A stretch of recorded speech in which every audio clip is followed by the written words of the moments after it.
Before my only child, my daughter, walked down the aisle, I stopped at a well-known tailor shop in downtown San Antonio for the final fitting of my wedding suit. What happened inside that store changed everything I believed about the man she was about to marry. My name is Callum Whitmore. I am 70 years old, a retired structural engineer who spent 4 decades designing skyscrapers across Texas. My career taught me how to spot tiny flaws before they became disasters. Unfortunately, I never noticed the biggest crack in my own family until it was almost too late. The wedding was only 4 days away. Since my wife Eleanor passed away 7 years earlier, my daughter Claire had become my entire world. She was 32, owned a successful art gallery, and looked happier than I had seen her in years. She was engaged to a polished businessman named Julian Mercer, who claimed to be a wealthy technology investor from the East Coast. He dressed well, spoke confidently, and always seemed to know exactly what people wanted to hear. Something about him never felt completely genuine, but every time I questioned my instincts, I reminded myself that Claire loved him. I convinced myself that perhaps I was simply an overprotective father struggling to let go. I was paying for the entire wedding because I wanted to give my daughter the celebration she deserved. That Tuesday afternoon, I walked into Emilio Rossi's tailor shop, a place I had visited for over 20 years. Emilio wasn't just my tailor, he was one of my closest friends. The moment he saw me, his face lost all color. Without saying a word, he locked the front door, grabbed my arm, and hurried me toward the back of the shop. "Don't ask questions," he whispered urgently. "Go inside this fitting room. Stay silent. Whatever you hear, don't come out." Before I could protest, he pushed me into the dark room and quietly closed the door behind me. At first, I thought he'd lost his mind. Then I heard the front bell ring. 2 people entered the shop. I recognized both voices instantly, Julian, and his older sister Camille. They stopped only a few feet from where I was hiding. The wooden wall between us was thin enough that every word carried clearly. Julian laughed. "The old man suspects absolutely nothing," he said. "He'll sign the paperwork during the rehearsal dinner thinking it's only part of the family trust." Camille answered calmly. "Once the documents are signed, everything falls into place." I frowned. The trust had been discussed before, but I had never agreed to any medical authorization documents. Then Camille spoke the sentence that froze every drop of blood in my body. "After the honeymoon accident in the Austrian Alps," she said, "Claire won't be coming home. You'll inherit everything." For several seconds I couldn't breathe. Julian chuckled. "They'll call it a tragic hiking accident." My knees nearly gave way beneath me. Claire hated mountain climbing. She had no experience, yet Julian had insisted on booking an expensive hiking trip through the Alps immediately after the wedding. It hadn't been romance, it had been preparation. The two of them continued discussing insurance policies, Claire's inheritance, and even my own commercial properties as if they were dividing furniture after a yard sale. Every sentence destroyed another piece of the life I believed I had built. Eventually the shop became quiet again. When Emilio unlocked the door, he looked at me with sorrow. "I overheard them last week," he admitted softly. "I couldn't let you walk into this blind." I thanked him without speaking and drove directly to Claire's apartment. My emotions had completely taken control. I burst through her front door without knocking. Wedding invitations scattered across the floor as Claire jumped in surprise. Julian sat calmly on the sofa holding a glass of sparkling water, completely unbothered by my arrival. I pointed directly at him. "I know what you're planning," I shouted. "The insurance policy, the medical papers, the honeymoon." I heard every word. Claire stared at me in disbelief. Instead of panicking, Julian sighed sadly, as though I were an elderly man having a confused episode. He opened a leather briefcase and calmly spread legal documents across the kitchen counter. He explained every accusation with polished confidence: the insurance policy, a routine financial requirement; the legal paperwork, standard estate planning; the honeymoon, a luxury guided tour with professional instructors. Every answer sounded reasonable. Every lie was delivered perfectly. Then he turned toward Claire with wounded eyes. "I've tried so hard to earn your father's trust," he said quietly. "I don't understand why he hates me." Claire looked at me, tears filling her eyes. She believed him. She accused me of letting grief consume me after losing her mother. She said I was trying to destroy the happiest moment of her life because I couldn't bear the thought of being alone. Each word hurt more than the last. I begged her to believe me. I told her about Emilio. I repeated everything I had heard. She refused to listen. Finally she pointed toward the door. "Leave," she whispered. "Don't come back until you can accept the man I love." As Julian wrapped an arm around her shoulders, he looked at me with the smallest smile. It wasn't a smile of relief. It was the smile of a man who believed he had already won. Walking back to my truck, I realized something painful. Attacking him directly would only push Claire further into his control. If I continued fighting emotionally, she would cut me out of her life completely. I couldn't protect her that way. That night I never slept. Instead, I thought like the engineer I had always been. Buildings don't collapse because of one dramatic failure. They collapse because hidden weaknesses are exposed one by one. The next morning I called Claire. Swallowing every ounce of pride, I apologized. I blamed my outburst on grief and fear. After a long silence, she accepted my apology and invited me to Sunday brunch with Julian and Camille. It was exactly the opportunity I needed. At brunch I stopped arguing. Instead I watched. Julian proudly displayed what he claimed was his grandfather's vintage luxury watch. One glance told me it was counterfeit. Later, when I bent to retrieve my napkin, I noticed Camille's bare foot resting intimately against Julian's leg beneath the table. No brother and sister behaved that way. Then I looked at Claire. She barely spoke. Her skin looked pale. Her eyes struggled to stay focused. Whenever anyone asked her a question, Julian answered for her. She seemed exhausted, almost sedated. A terrifying thought entered my mind. Someone was keeping her too weak to think clearly. I wanted to call the police immediately, but emotion wasn't enough. I needed undeniable proof. Bank records, medical evidence, financial documents, everything. As brunch ended, I smiled politely, shook Julian's hand, and wished them both a wonderful afternoon. He believed he had fooled me. He believed I had surrendered. He was wrong. For 40 years I had spent my life finding hidden structural failures before entire buildings collapsed. Now I was about to examine every inch of Julian Mercer's carefully constructed life, and once I found the first real crack, I would bring his entire world crashing down. I left the bank carrying a heavy leather duffel bag that held exactly $100,000 in cash.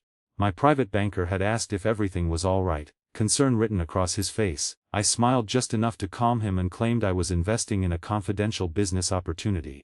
He accepted my explanation, though I could tell he wasn't convinced.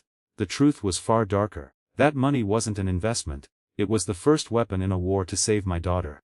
Instead of heading home, I drove to an aging office building hidden among warehouses on the industrial edge of San Antonio. I wasn't searching for an ordinary private investigator. I needed someone who specialized in exposing financial predators. Someone who understood deception better than the people who practiced it. Over the years I had met plenty of contractors, attorneys, and corporate security consultants. After several careful phone calls, every one of them pointed me toward the same man. His name was Gideon Marsh. Years earlier, Gideon had worked as a federal financial investigator before leaving under controversial circumstances. Some believed he crossed too many ethical lines. Others believed he simply refused to let criminals escape behind technicalities. Either way, he had developed a reputation for getting answers no one else could find. His office was surprisingly plain. Metal shelves lined the walls, and old filing cabinets filled the corners. Nothing about the room suggested wealth or prestige.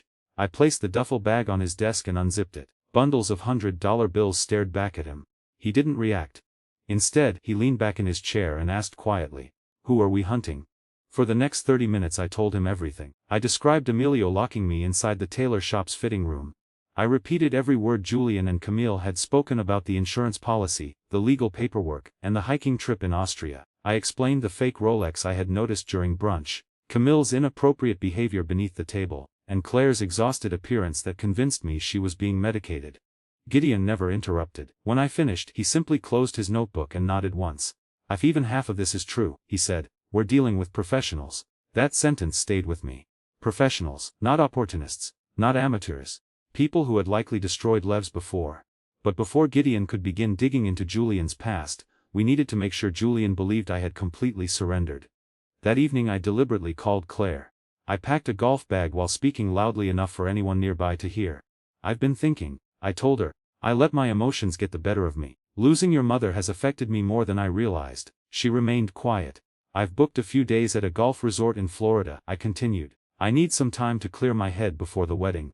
I heard another voice in the background. "Julian." He encouraged Claire to put the call on speaker. Moments later his cheerful voice filled the line. "I think that's a wonderful idea, Callum. Relax, enjoy yourself, and don't worry about Claire. I'll take excellent care of her." Every word made me sick. Still I thanked him politely. I told Claire I loved her. Then I ended the call. Julian now believed the troublesome father had removed himself from the picture. Exactly as planned. The following morning I drove, not to the airport, but to a small private airfield outside the city. Gideon had already arranged transportation through a discreet charter company. Within an hour our jet was climbing east toward Philadelphia. During the flight Gideon spread one of the wedding invitations across the table. Julian had always boasted about growing up in one of Philadelphia's wealthiest neighborhoods. According to him, generations of his family had lived in an elegant stone estate surrounded by manicured gardens. It sounded perhaps too impressive. Gideon opened his laptop and began searching property databases, tax records and municipal archives. Minutes passed. Then his eyebrows lifted slightly. Interesting. The address printed on every wedding invitation didn't belong to the Mercer family. In fact, no Mercer family had ever owned that property. We landed under gray skies that afternoon and rented an ordinary sedan. Using the address from the invitation, we drove across the city. At first the neighborhoods matched Julian's stories. Beautiful homes, historic buildings, perfectly maintained lawns. Then, little by little, everything changed. The elegant streets disappeared. Boarded storefronts replaced expensive homes. Cracked sidewalks stretched beneath rusted streetlights. Finally the GPS announced we had arrived. I slowed the car and stared through the windshield. There was no mansion, no gated estate, no historic family home. Only an abandoned strip mall with shattered windows and faded graffiti covering every wall. The unit listed as Julian's childhood residence had once been a small liquor store. Its roof sagged dangerously, and weeds grew through the broken asphalt. Neither of us spoke for several moments. The silence inside the car felt heavier than anything I'd experienced in years. Julian hadn't exaggerated his past, he had invented it. Gideon reopened his laptop. If the address is fake, he murmured, everything connected to it deserves another look. He began tracing corporate registrations tied to the property. The storefront itself belonged to a shell company. That shell company connected to another. Then another. Layer after layer of paperwork had been designed to hide whoever truly controlled the money. Most investigators would have stopped there. Gideon didn't. Eventually he located a banking route connected to the companies. That single discovery changed everything. Hundreds of financial transactions appeared on the screen. Money flowed through offshore accounts before returning to Texas under different company names. Luxury cars, designer clothing, 5-star hotels. Every dollar funding Julian's glamorous lifestyle appeared to originate from suspicious transfers involving elderly victims and dissolved investment firms. Nothing about his wealth was legitimate. I stared at the numbers while memories flooded my mind. 40 years earlier I had started as a young engineer carrying blueprints across construction sites beneath the unforgiving Texas sun. I worked weekends, missed birthdays, skipped vacations. Everything I built had been earned through decades of sacrifice. Julian on the other hand hadn't built anything. He stole, he borrowed other people's dreams, wore them like expensive suits, and discarded the victims after emptying their accounts. The realization hardened something inside me. I wasn't dealing with a charming liar. I was facing a career criminal. Gideon suddenly stopped typing. His eyes narrowed as another record appeared. I think we've found him, he said quietly. Instead of Julian Mercer, another name filled the screen, Silas Renner. The record showed multiple fraud investigations dating back years. Eventually Gideon opened an old Nevada court file. Silas Renner had served time in prison after orchestrating an elaborate real estate fraud that specifically targeted wealthy widows. My stomach tightened. This wasn't his first scheme. Claire wasn't his first victim. She was simply the next name on a very long list. Gideon leaned back in his seat and looked directly at me. We're no longer trying to prove he's lying, he said. We're trying to stop someone who has already perfected the process. Outside the windshield, cold rain began striking the abandoned parking lot. Inside the car, I made myself a promise. Julian Mercer, or whatever his real name happened to be, had spent years destroying innocent families. He believed my daughter would become his greatest success. He had absolutely no idea that the man sitting across from him wasn't preparing for a wedding anymore. I was preparing to tear apart every lie he had ever built. The toxicologist was a quiet man with tired eyes and a spotless white lab coat. He asked no questions about where the blue capsules had come from or why Gideon had brought them through a back entrance. He simply placed them into a sterile tray and began the analysis. 3 hours, he said. That's how long the mass spectrometry test will take.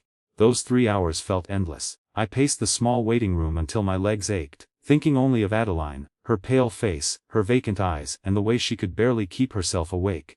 When the door finally opened, Kestrel walked in carrying a stack of lab reports. One look at his expression told me the news was terrible. These are not vitamins, he said. They're a lethal pharmaceutical combination. He explained that the capsules contained a massive dose of prescription beta blockers designed to slow the heart, combined with a powerful hypnotic sedative. At sea level, the pills would cause extreme fatigue and dangerously low blood pressure. But at high altitude, where the heart must work harder, the drugs would prevent it from responding. The result would appear to be sudden cardiac failure caused by altitude sickness. It was murder disguised as a natural tragedy. The room spun around me. Rage exploded inside my chest, and I hurled a metal table across the room. I wanted to drive straight to the penthouse and kill Julian with my bare hands. Before I could leave, Gideon slammed the door shut and shoved me back against the wall. If you kill him now, he said, you'll spend the rest of your life in prison. Camille will disappear, keep the money, and your daughter will still be left alone. His words cut through the fury. We don't beat people like this with anger, he continued. We'll beat them with evidence. Slowly I forced myself to breathe. Then Gideon showed me something even worse. He opened an old newspaper article from Florida. The headline read, "Wealthy Heiress Drowns During Honeymoon Yacht Trip." The photograph beneath it showed a grieving husband. It was Julian. Or rather, Silas Renner, his real name. The report revealed that his wife had died only weeks after their wedding. She had recently inherited millions of dollars. Traces of heavy sleeping medication were found in her system, but the death was ruled an accident. Silas walked away with a $5 million insurance payout. This wasn't his first victim. Adeline was simply his next target. The realization changed everything. I wasn't facing a greedy con artist anymore. I was facing a practiced killer who had already escaped justice once. Back in San Antonio, I met my attorney Theodore Blackwell. I handed him the medical power of attorney that Julian wanted signed at the rehearsal dinner.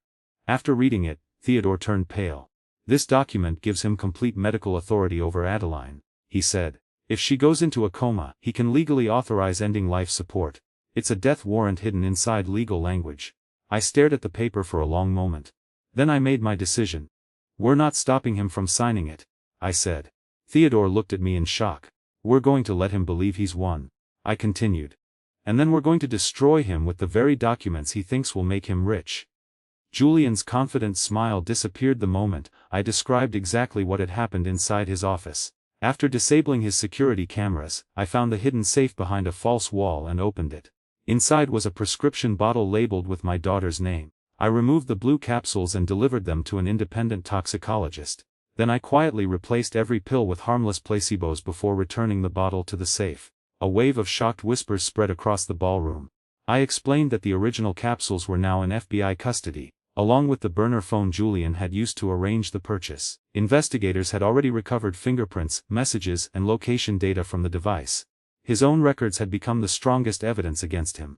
Adeline stared at Julian in disbelief. The man who had promised to spend his life protecting her had been slowly poisoning her instead.